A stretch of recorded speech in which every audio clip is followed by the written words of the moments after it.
எல்லோருக்கும் வணக்கங்க. எல்லாருக்கும் வந்து பார்த்திங்கன்னா ரொம்ப ரொம்ப நன்றி. என் மேலே வந்து அக்கறை வச்சு நிறைய பேர் வந்து மோட்டிவேஷனாக பேசியிருந்தீங்க. ரொம்ப ரொம்ப நன்றிங்க. இப்போ வந்து என்னோடய உடம்பு நிலை எப்படி இருக்குன்னு பார்த்தீங்கன்னா பரவாயில்லைங்க. நான் சுமாராக இருக்கேன்.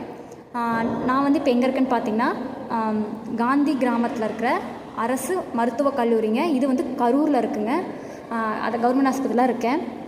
முதல்ல வந்து பார்த்திங்கன்னா வந்து டெஸ்ட் பண்ண போனதே நான் அரசு மருத்துவமனைக்கு தாங்க போனேன். சோமனூரில் இருக்கிற அரசு மருத்துவமனைக்கு போனேன். நான் வந்து பார்த்திங்கன்னா கோயம்புத்தூர் டிஸ்ட்ரிக்ட் தான். அங்கே போனோடனே பார்த்திங்கன்னா வந்து ப்ளட் டெஸ்ட் எடுக்க சொன்னாங்க. யூரின் டெஸ்ட் எடுத்தாங்க. எடுத்தது பார்த்தோன்னே வந்து பார்த்திங்கன்னா ப்ளட்டோட அந்த வெள்ளை அணுக்கள் வந்து 10 to 15 இருந்துச்சுங்க. அதுக்கப்புறம் வயிறு வலி இருந்தனால ஸ்கேன் எடுக்கணும், பெரிய ஜிஹெச்சுக்கு போங்கன்னு சொன்னாங்க. நான் அதாவது சோமலூர் வந்து பெரிய ஜிஹெச்சுக்கு ரொம்ப டிஸ்டன்ட்டுங்க. உடனே அட்மிட் ஆகிக்குன்னு தான் சொன்னாங்க. இருந்தாலும் ஒட்டுக்குடல் வந்து இவங்க சொல்லிட்டாங்க. இருந்தாலும் எனக்கு டவுட்டுங்க. ஸ்கேன் பண்ணி பார்த்துடலாம், அங்கே போய் ஏன் இப்போ பண்ணுறதுக்கு இங்கேயே பக்கத்தில் ஏதாவது ஒரு தனியாரில் வந்து தனியார் ஹாஸ்பிட்டலில் பண்ணி பார்த்துடலாம். இது சூட்டு வழியாக இருக்காதோ இல்லை வேறு ஏதாவது சாப்பிடாமல் ஜீரணமாகாமல் ஏதாவது வயிற்று வழியாக இருக்காதோன்னு எனக்கு அவ்வளோ ஒரு இதுங்க.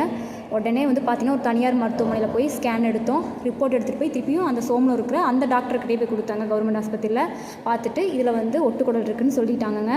உடனே ஆம்புலன்ஸ் வர வைக்கிறோம், பெரிய ஜிஹெச்சுக்கு போங்கன்னு சொன்னாங்க. இருந்தாலும் கூட பார்த்துக்கிறதுக்கு நம்மளுக்கு லேடி அட்டெண்டர் இல்லை, அம்மாவும் ஊரில் இருக்காங்க. நாங்கள் என்ன பண்ணோன்னு பார்த்தீங்கன்னா அடுத்த நாள் வந்து நாங்கள் இல்லைங்க, அடுத்த நாள் நாங்களே போய்க்கிறோன்னு சொல்லி அடுத்த நாள் போனாங்க. பெயினுக்கு வந்து மாத்திரையும் ஊசியும் போட்டிருந்தாங்க. அடுத்த நாள் போனோம். அவங்க வந்து புதன்கிழமை ஆப்ரேஷன் பண்ணிக்கலாம், அட்மிட் ஆகிக்கோங்க, கூட வந்து பார்த்துட்டு ஒரு லேடி அட்டெண்டர் வேணும்னு சொல்லியிருந்தாங்க.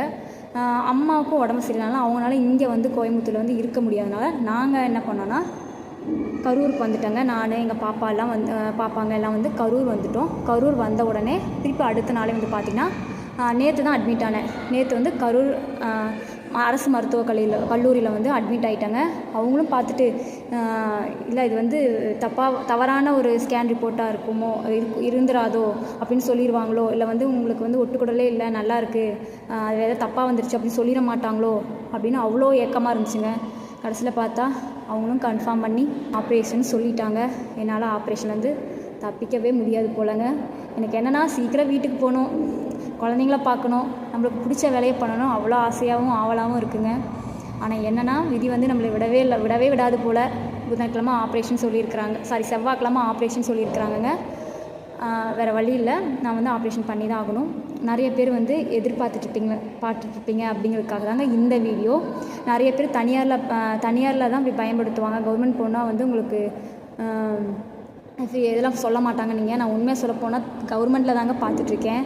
அதெல்லாம் வந்து பார்த்திங்கன்னா இவங்க காசு இருக்குது, இவங்களை வந்து இது பண்ணிடுவாங்க. உண்மையாக சொல்ல போனால் நான் வந்து மிடில் கிளாஸ்லேயும் கொஞ்சம் கம்மியான ஒரு ஆள் தாங்க. நான் வந்து ஹை லெவல்லையோ வந்து பெரிய பணக்காரியெல்லாம் இல்லைங்க.